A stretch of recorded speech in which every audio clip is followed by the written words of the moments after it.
again, looking at the significance of what happened in Florida, and I would even extend this question perhaps to the nation. You could say that the Florida race was kind of like other races in that it was nationalized, okay? Republicans ran against Obama, and he actually kind of encouraged that by that statement he made about, this race is about my policies, don't overlook that. But it seemed like there was a cookie cutter sort of race going on all over the country about the messaging.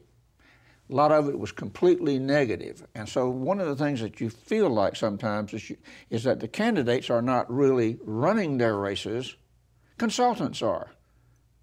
And I wonder if that is, to some extent, everybody says negative advertising is important, it works, but have we gotten to the point that with this amount of money and consultants, maybe the candidates' voices aren't being heard as much as the consultants' voices? I would say that's true.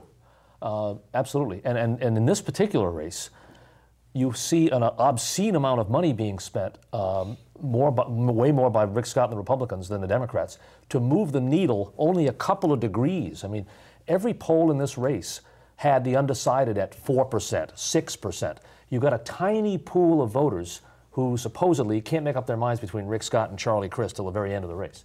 And so that's what this was a pulverizing of the electorate with 30-second ads all the way through. And I think too, one thing that kind of gets overlooked in all this to some degree is that, you know, in the disparity on money, with Scott spending about $120 million probably when it's all said and done, and Scott and his allies, and Crist and his allies spending maybe about $50 million. It's more than 2 to 1, as Mary Ellen pointed out.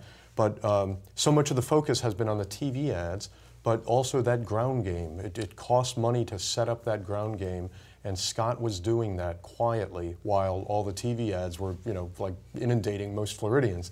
But the ground game organizing across counties, across the I-10 area, that's where Scott was able to boost his turnout, and in the end was the difference between, you know, an election that's about a 1% difference.